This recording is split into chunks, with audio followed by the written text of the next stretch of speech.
Welcome to Sleepy Crimes. I am Anna, your host. Tonight, we drift into the shadows of the Collier Folger hoaxes. Imagine, if you will, the city of London in the year 1852. It is a world draped in a heavy, yellow-gray fog that clings to the brickwork of every alleyway and turns the flickering gaslights into pale, uncertain ghosts. The air is thick with the scent of coal smoke, damp wool, and the distant, brackish tang of the River Thames. In this atmosphere of muffled sounds and shifting shapes, history itself feels malleable. The streets are paved with cobbles that glisten under the mist, and the constant, rhythmic clip-clop of horse-drawn carriages serves as the heartbeat of a metropolis obsessed with its own past. Within the quiet corners of this sprawling city, among the private libraries and the cramped bookshops of the scholarly elite, a seed of deception is about to take root. It is a deception born not of malice, perhaps, but of a desperate, overwhelming hunger for a legacy that would echo through the centuries. At the center of this gathering storm stands John Payne Collier. By 1852, he is a man of 63 years, a respected figure in the world of Shakespearean scholarship. He has spent his life immersed in the ink and parchment of the past, his eyes weary from decades of squinting at the cramped handwriting of long-dead playwrights. He moves with a slow, deliberate grace, his hands often stained with the faint, charcoal dust of ancient archives. Collier is a man who craves the weight of a monumental discovery, something that would elevate him above his peers and secure his name alongside the greats of literary history. He lives in a house filled with the soft rustle of paper and the smell of aging leather, where the silence is broken only by the scratching of a quill pen. For years, he has meticulously edited the works of William Shakespeare, yet he feels a void, a missing piece of the puzzle that only he, through some divine luck or hidden skill, might find. The story truly begins a few years earlier, in the winter of 1849. Collier finds himself stepping into the dim, cramped interior of a bookshop in Great Newport Street. The shop belongs to Thomas Rodd, a man known for his vast and chaotic collection of rarities. Inside, the atmosphere is heavy with the scent of decay and wisdom. Shelves groan under the weight of thousands of volumes, their spines cracked and peeling like old skin. The dust motes dance in the thin slivers of light that manage to pierce the grime-streaked windows. Collier's fingers, cold from the London chill, brush against the rough edges of forgotten texts as he searches. It is here, amidst the stacks of discarded history, that he claims to have found a copy of the second folio of Shakespeare, published in 1632. It is an imperfect volume, missing its title page and several other leaves, yet it possesses a quiet, heavy gravity that draws him in. He pays a mere 30 shillings for the book, a modest sum for a relic that would soon become the center of a global controversy. He carries the volume home, its weight a comforting presence against his side. For months, or so he tells the world later, the book sits on his shelf, a neglected object among many. But in 1852, Collier undergoes a sudden, miraculous realization. He takes the folio down from its resting place and begins to turn the yellowed, brittle pages. The paper feels like dried parchment beneath his fingertips, textured and fragile. As he leans closer under the warm, flickering light of a single oil lamp, he notices something he claims to have overlooked before.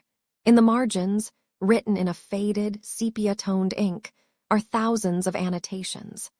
There are corrections to the text, new stage directions, and even entirely new lines of poetry, all seemingly written in a hand from the middle of the 17th century. His heart quickens as he realizes the potential significance. This is not just a book, it is a portal to the past. On the outer cover, the name Thomas Perkins is inscribed, leading Collier to name this Find the Perkins folio. He describes the annotations as the work of an old corrector, a mysterious figure who lived nearly 200 years ago and possessed a knowledge of Shakespeare's intentions that had been lost to time. As Collier traces the elegant, swirling loops of the letters, he feels a sense of triumph. The ink seems to sit naturally upon the page, its color matching the age of the paper, appearing to have been there for centuries. He begins to document every single emendation, his quill moving across his own notebooks with a feverish intensity. The room is silent, save for the ticking of a grandfather clock in the hallway and the occasional pop of the fire in the hearth. He is alone with his discovery, a discovery that promises to rewrite the very foundation of English literature. He imagines the acclaim, the envy of his rivals, and the eternal gratitude of a public hungry for more of the bard. But beneath the surface of his excitement, there is a stillness, a quiet layer of dust that covers the truth of how these marks truly came to be. The scholarly world of the mid-19th century is a tight-knit community, one built on trust and the shared reverence for the written word. When Collier eventually announces his find in the pages of the Athenaeum in January of 1852, the news ripples through London like a stone dropped into a still pond. The details are mesmerizing. He speaks of 20,000 corrections, of stage directions that clarify the most confusing of scenes, and of a clarity that has eluded editors for generations. He invites the world to believe in a miracle, that a simple bookshop find could hold the secrets of England's greatest poet. Yet, as the sun sets over the fog-drenched city and Collier closes the heavy covers of the Perkins folio, the first shadows of doubt begin to stretch.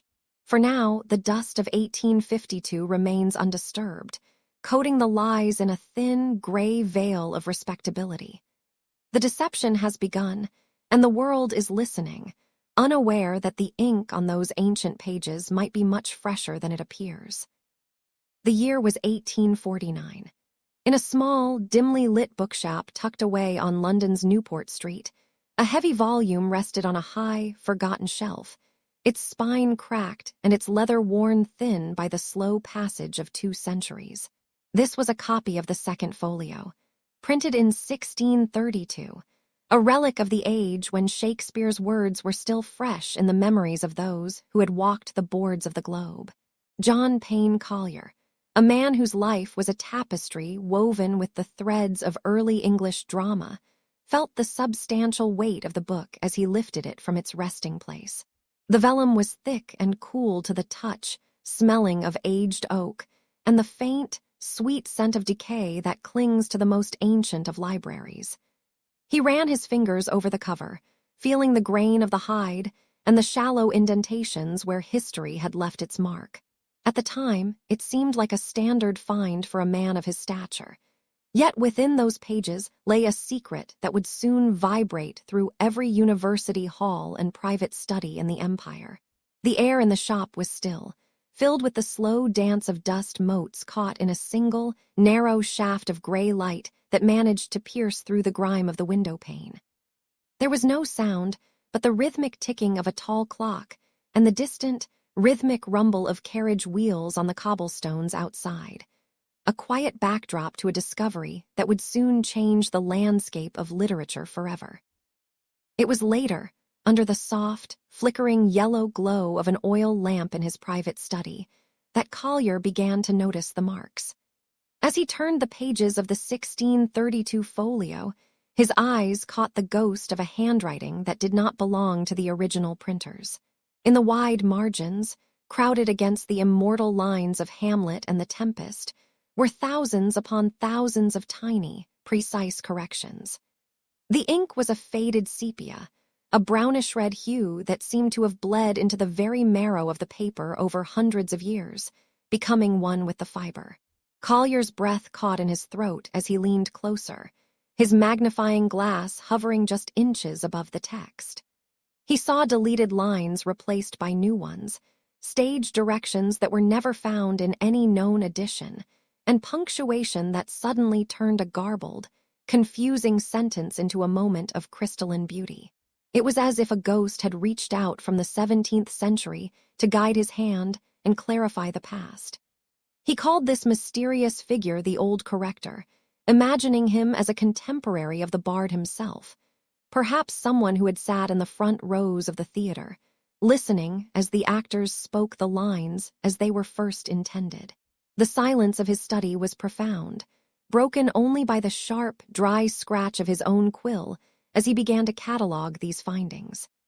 Each stroke of the 17th century hand felt like a direct transmission from the past, a bridge built across time, connecting the Victorian present to the vibrant, chaotic heart of the English Renaissance. The sheer scale of the work was staggering, almost beyond human comprehension for a single manuscript. There were over 20,000 individual emendations scattered throughout the volume, a labor of love or obsession that had remained hidden for over 200 years. To a man like Collier, who had spent his entire life navigating the murky waters of textual variants and printer's errors, this was more than a discovery. It was a divine revelation. He spent hours lost in the sensory experience of the book, feeling the way the rough, handmade paper resisted his palm and listening to the slight, rhythmic crinkle of the leaves as they turned.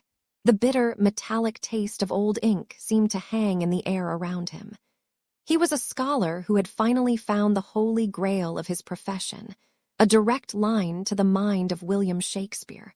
The literary world of the mid-19th century was hungry for such a miracle.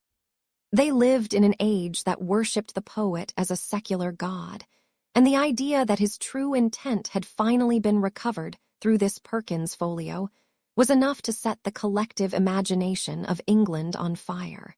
Collier worked tirelessly, his eyes straining in the dim light, convinced that he was the chosen vessel for this historical truth, a man standing at the threshold of a new era in understanding. In 1852, the announcement of his discovery came like a thunderclap across a clear sky. Collier published his comprehensive findings in a volume titled Notes and Emendations to the Text of Shakespeare's Plays, and the reaction was instantaneous and overwhelming. From the grand, echoing lecture halls of Oxford to the crowded, candle-lit tables of London's exclusive literary clubs, everyone was speaking of the Perkins folio. The book earned its name from an ownership inscription found on the cover, a small detail that added a layer of mundane reality to the otherwise miraculous find. Collier was no longer just a respected scholar. He was the man who had effectively saved the Bard from the ravages of time and the incompetence of early printers. He stood at the absolute pinnacle of his career, a figure of unquestioned authority.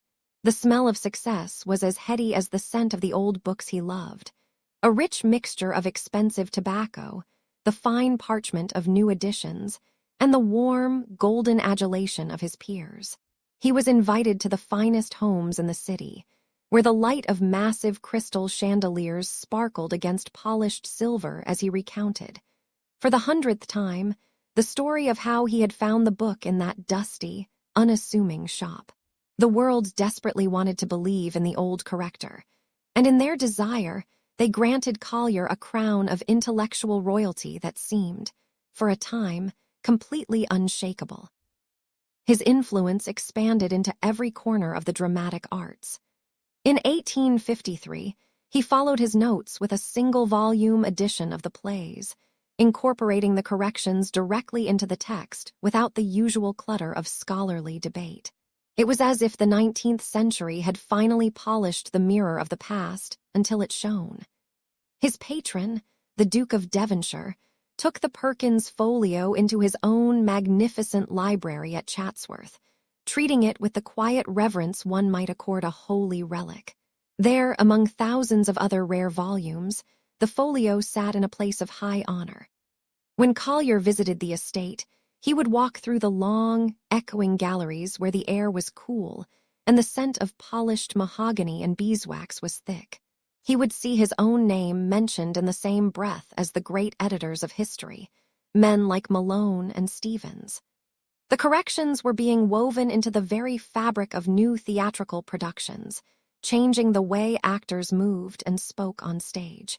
At this height, the shadows of doubt seemed very far away, buried under the weight of his growing fame. There was a sense of profound peace in the scholarly community, a feeling that a great and holy work had finally been completed. The 19th century mind craved order, clarity, and a sense of connection to their ancestors, and the old corrector had provided all of it. In the quiet of those library halls, surrounded by the heavy weight of accumulated knowledge, it was easy to forget that the most beautiful truths are often the most fragile. For now, the sun was shining brightly on John Payne Collier, and his name was synonymous with the very heartbeat of the English language, the man who had touched the hem of greatness and brought back a miracle from the dark. The year 1858 brought a chilling change to the air surrounding the Perkins folio. The Duke of Devonshire, the quiet protector of this controversial treasure, passed away, leaving his vast and silent library in the hands of his successor. The heavy oak doors of the private collection swung open, and the folio was moved from the soft, candlelight shadows of the Duke's estate to the grand, echoing halls of the British Museum. There, the atmosphere was different. It was a place of cold stone and meticulously catalogued truths, where the air felt heavy with the scent of old leather, floor wax, and the dry, metallic tang of ink. The book lay on a massive mahogany table, its rough calfskin cover bearing the scars of centuries, looking every bit the ancient relic Collier claimed it to be. But in this new light, the golden glow of the Duke's favor had faded, replaced by the sharp, unforgiving clarity of the museum's reading room. Sir Frederick Madden, the keeper of manuscripts, stood over the volume. He was a man of iron discipline and sharp eyes, and as he reached out to touch the vellum, the silence of the room seemed to deepen. He could feel the texture of the pages, the slight resistance of the paper under his fingertips, and he knew that the time for polite acceptance had ended.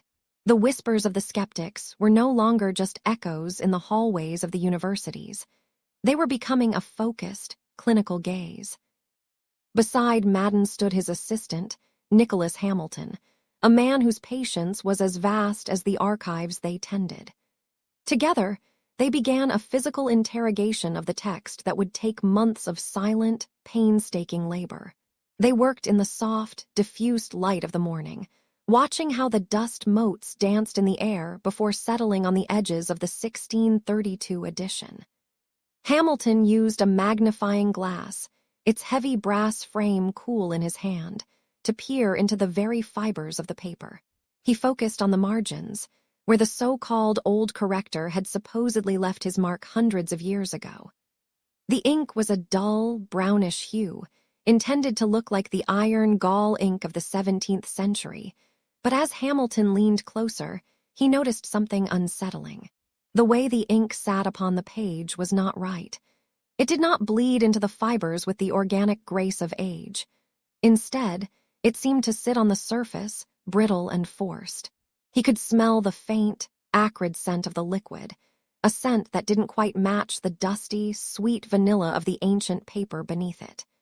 There was a tension in the room, a mounting realization that the history they were touching might be a phantom, a carefully constructed illusion meant to deceive the very men who now held it. The discovery that truly shattered the peace of the museum came on a particularly overcast afternoon in 1859. As the gray light filtered through the high windows, Hamilton noticed a faint, shimmering trace beneath one of the ink corrections. It was a ghost of a line, a soft, silvery stroke of graphite. He held his breath, the air in his lungs feeling thin and cold. With a steady hand, he adjusted his glass. There, beneath the supposedly 300-year-old ink, were the distinct, unmistakable marks of a modern pencil. The old corrector, it seemed, had sketched his improvements in pencil first, as if practicing the ancient hand before committing it to ink.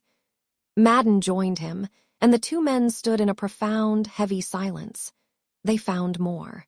On page after page, the pencil marks peeked out from under the ink like a secret kept too long. In some places, the pencil had been partially rubbed away, leaving the paper slightly frayed and vulnerable.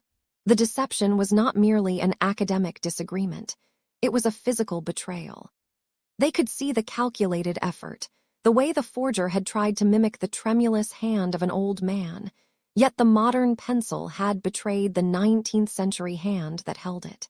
The academic community, once a circle of shared wonder, began to fracture into camps of bitter rivals and disillusioned followers. While Madden and Hamilton worked within the walls of the museum, the outside world was beginning to stir with a restless, hungry curiosity. Clement Mansfield Ingleby, a scholar with a mind like a razor, was already preparing his own assault on Collier's work. He sat in his study, the walls lined with the works of the masters, the scratching of his quill the only sound in the room. He was drafting what would become his scathing critique, examining the logic of the emendations themselves.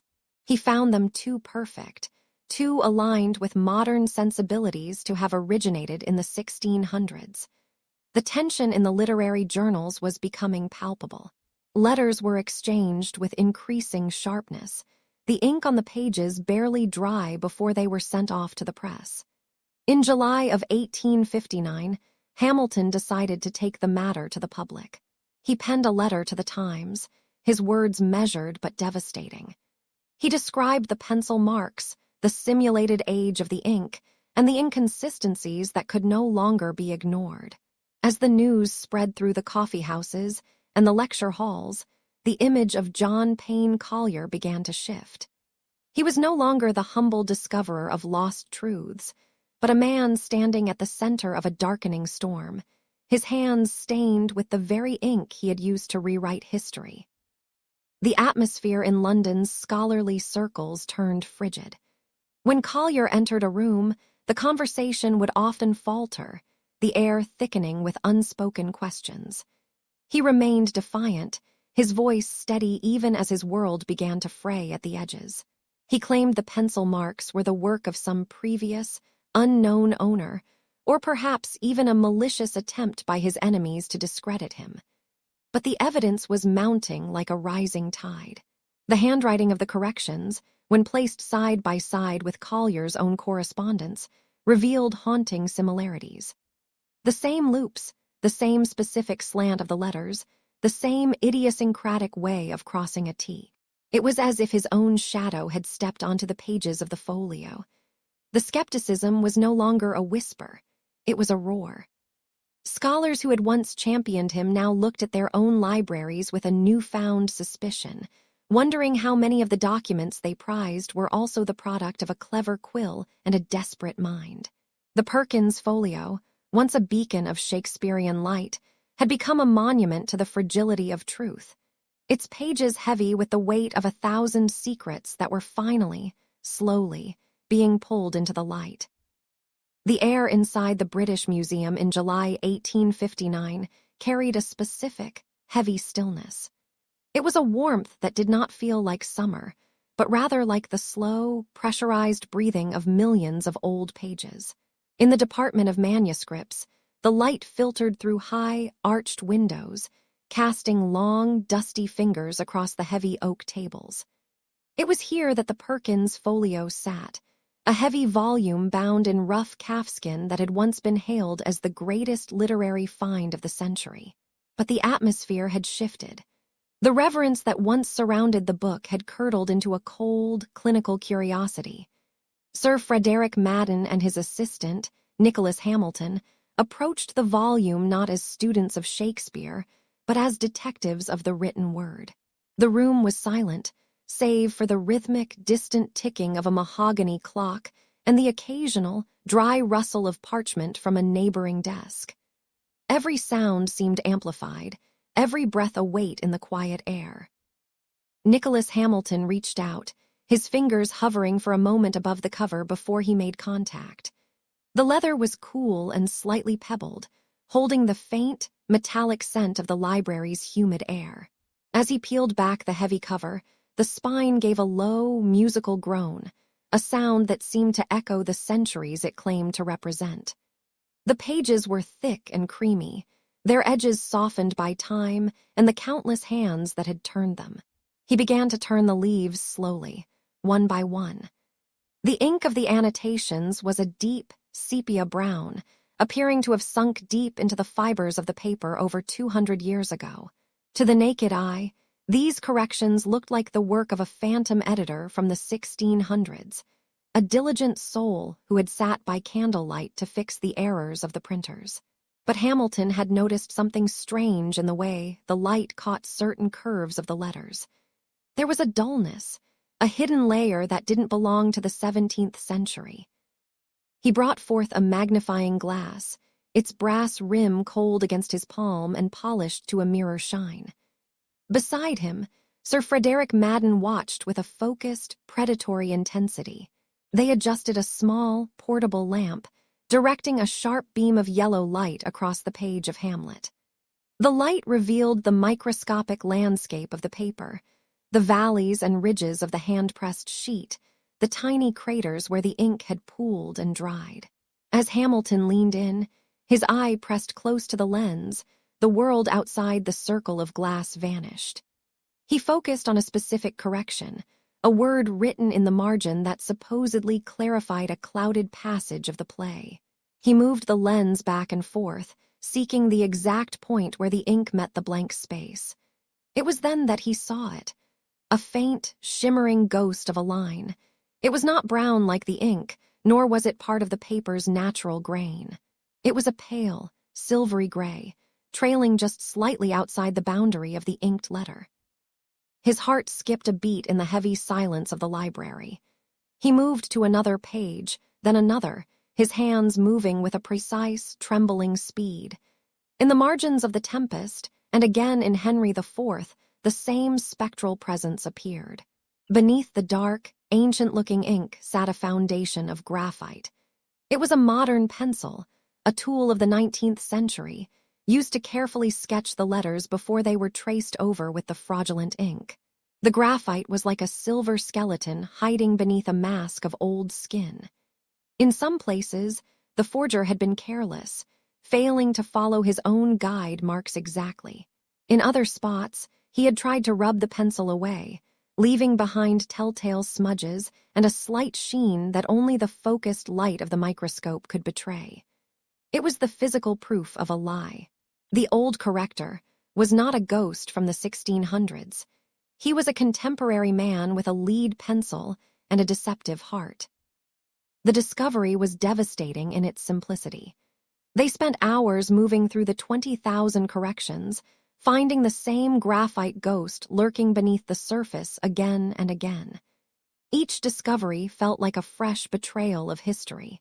The smell of the room seemed to change, the scent of old paper now mixed with the sharp, ozone-like realization of a crime. They could see how the forger had worked, the hesitation in the pencil marks, the places where he had practiced a particular flourish of a 17th century H or C before committing it to ink. It was an intimate, uncomfortable look into the process of deception. The light from the lamp began to fade as the afternoon sun dipped lower, casting the library into a deeper gloom. But for Hamilton and Madden, the truth had never been brighter. The Perkins Folio, the jewel of the Shakespearean world, was a carefully constructed stage set, and they had just found the wires holding up the scenery. By the time they closed the book, the air in the room felt colder, the silence more absolute. The graphite marks were undeniable evidence that the corrections were not the spontaneous thoughts of an early reader, but a calculated, modern fabrication. Hamilton began to draft the first of his letters to the Times, his own pen scratching loudly against the paper in the quiet office. He wrote of the pencilings that lay beneath the ink, a phrase that would soon send shockwaves through the academic world. The graphite ghost had been exorcised by the lens of the microscope, leaving behind only the ruins of a reputation. Collier's life work, his decades of research and discovery, began to crumble under the weight of those faint, silvery lines. As the museum doors were locked for the night, the Perkins Folio remained on the table, no longer a treasure, but a specimen of a brilliant, tragic fraud. The shadows deepened in the corners of the hall, swallowing the secrets of the ink, but the memory of the pencil remained etched in the minds of those who had seen it. The air within the rooms of the British Museum in the middle of 1859 was thick with more than just the usual scent of aging parchment. and the heavy, damp heat of a London July. It was heavy with a suffocating sense of anticipation. Behind the tall, arched windows where the sunlight struggled to pierce through the city's persistent, coal-stained haze, a small group of men gathered around a single, massive volume that seemed to radiate a cold, silent authority. This was the Perkins Folio, the centerpiece of John Payne Collier's legacy, a book that promised to rewrite the very foundations of literary history. Its leather binding was worn, smooth in some places and deeply cracked in others, like the skin of an ancient, hibernating creature that had seen too much of the world's shifting truths. As the heavy cover was slowly lifted, the sound it made was a low, resonant groan, a protest of wood and hide against the intrusion of modern, skeptical eyes. Every page turned with a soft, crisp rustle, a sound that seemed to echo far too loudly in the vaulted silence of the room. The scholars leaned in, their breathing shallow and rhythmic, their eyes fixed on the margins where thousands of ink-written notes, supposedly from the middle of the 17th century, whispered of William Shakespeare's true and hidden intentions. The room felt like a tomb, where the past was being forced to speak. But then came the light, and with it, the beginning of the end. It was not the soft, forgiving glow of a flickering candle, but a harsh, focused beam of directed sunlight that sought out the secrets hidden deep within the delicate fibers of the paper. Under the unyielding and clinical gaze of a heavy magnifying lens, the miracle of the folio began to dissolve into something much more sinister. One of the men, perhaps holding his breath as the dust motes danced in the light, noticed a faint, silvery shimmer beneath the dark, sepia-toned ink. It was a ghost, a thin, gray line of modern graphite that traced the path of the letters before the ink had ever touched the page. The realization was a cold, sharp shiver that moved through the room like a sudden draft. They were not looking at the corrections of a long-dead contemporary of the bard. They were looking at the meticulous map of a grand deception. The pencil marks were like the skeletal remains of a complex lie, peeking out from beneath the skin of a fabricated truth. Each stroke of the graphite was a silent confession, an admission that a modern hand had carefully planned every ancient flourish and every archaic spelling. The smell of the old paper, which had once seemed sweet and evocative of the past, suddenly felt sharp and clinical, like a room where a long-held secret had finally been dissected by the cold blade of science. In his own private study, miles away from the prying eyes of the museum, John Payne Collier likely felt the shift in the atmosphere before the first formal letter of accusation ever arrived at his door. He was a man who had built his entire life on the bridge between the present and the Elizabethan era, a bridge he had constructed out of his own vast imagination and a desperate, gnawing need for scholarly relevance. Why he chose this path is a question that haunts the shadows of his biography. Perhaps it began with a single, small adjustment to a line of verse that he felt surely the poet must have intended. It is easy to imagine him sitting by the low, amber light of a single lamp, the scratching of his quill the only sound in the deep silence of his house. He was not merely a forger in his own mind. He likely viewed himself as a collaborator with the dead, a silent partner to genius. He felt he was restoring a ruined monument, filling in the cracks of history with a mortar of his own making. But as the years turned into decades, the cracks became vast chasms, and his mortar became a flood that threatened to drown the truth. He had forged not just notes, but entire ballads, personal letters, and fake entries in historical diaries. He had become the architect of a phantom world, a man who loved the past so much he could not bear its silence, so he gave it a voice that was actually his own. When the accusations finally broke in the public pages of the Times, they did not come as a sudden, sharp storm, but as a slow, freezing rain that soaked into every fabric of his life. The letters from Nicholas Hamilton were precise, clinical, and utterly devastating. They spoke of simulated antiquity and of ink that was actually a clever mixture of paint, and most damningly, they spoke of those indelible pencil marks that would not wash away. The public humiliation was a weight that no amount of scholarly defense or legal maneuvering could lift. Collier, who was once the preeminent editor of his entire generation, found himself described in the press as a literary slug, a man whose deceptive slime could be traced across the most sacred documents of the English language.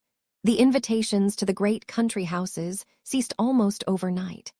The respectful, knowing nods in the hallways of the learned societies were replaced by turned backs and hushed, sharp whispers that died down whenever he entered a room.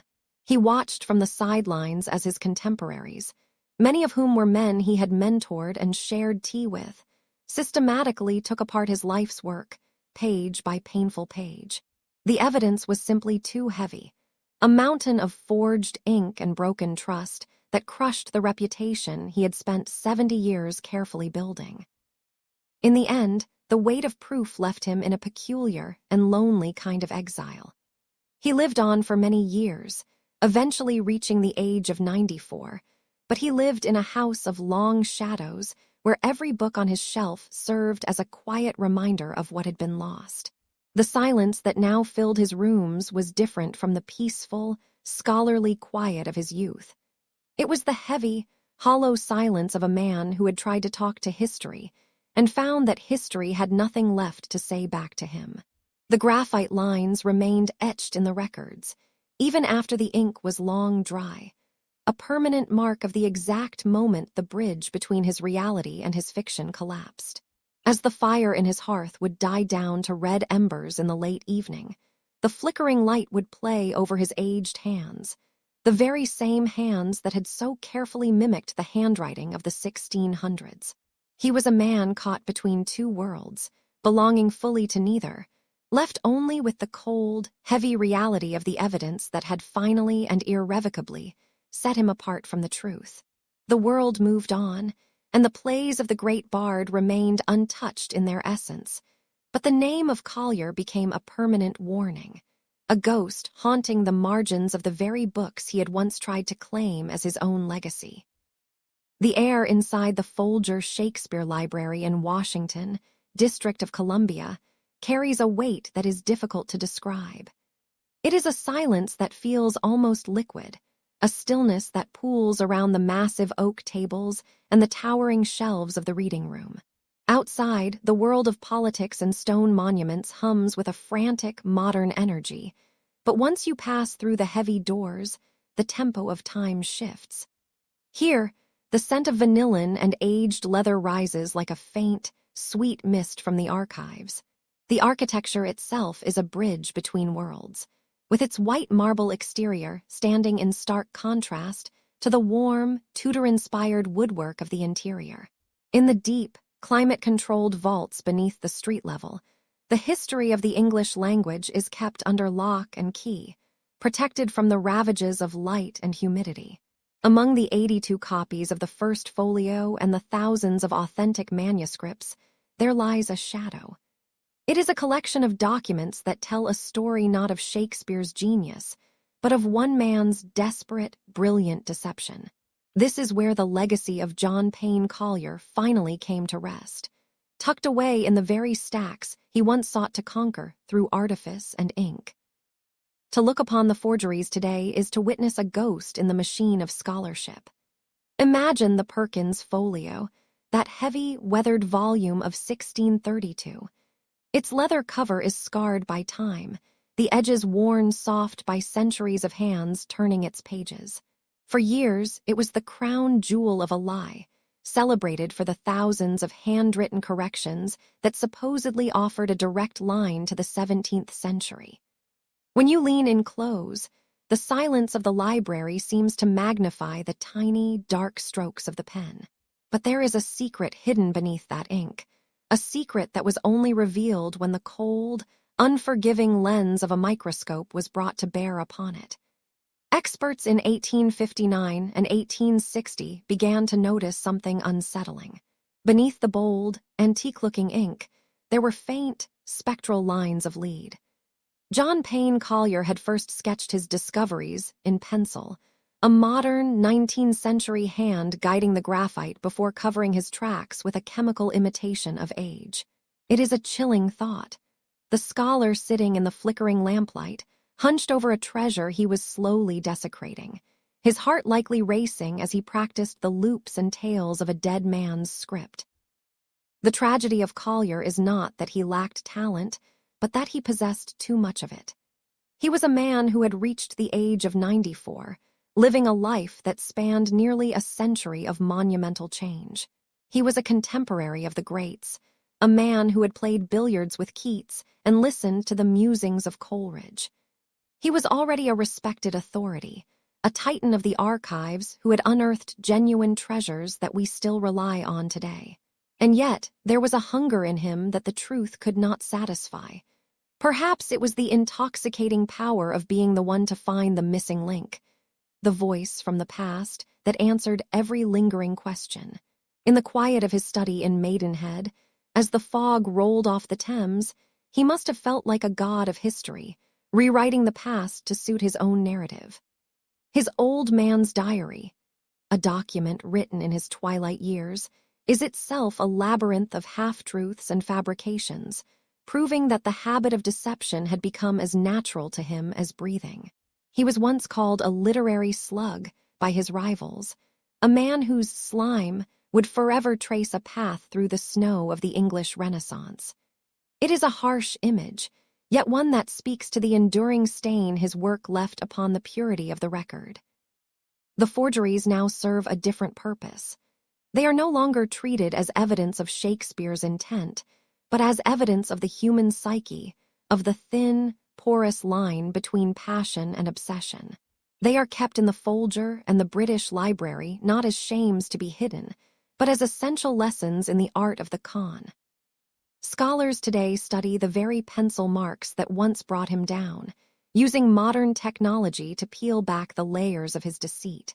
There is a strange, haunting beauty in the way the lie has become a part of the truth. We cannot talk about the history of Shakespearean scholarship without talking about John Payne Collier. He has woven himself into the tapestry so tightly that he can never be fully removed. Every time a researcher enters the stacks, every time a white-gloved hand carefully lifts a folio from its box, there is a flicker of that old suspicion, a reminder that the past is only as reliable as the people who preserve it. The silence in the stacks is the sound of thousands of pages waiting to be questioned, and within that silence, Collier's ghost continues to whisper, challenging us to tell the difference between the shadow and the stone. As the night deepens, we leave the library behind. We leave the heavy oak tables and the scent of old paper. The figures of the past, the ambitious scholar, the skeptical librarian, the duke in his grand estate, they all retreat into the darkness of the archives. The Perkins folio is closed, its false annotations resting in the dark, and the pencil marks beneath the ink remain still. There is nothing left to prove tonight.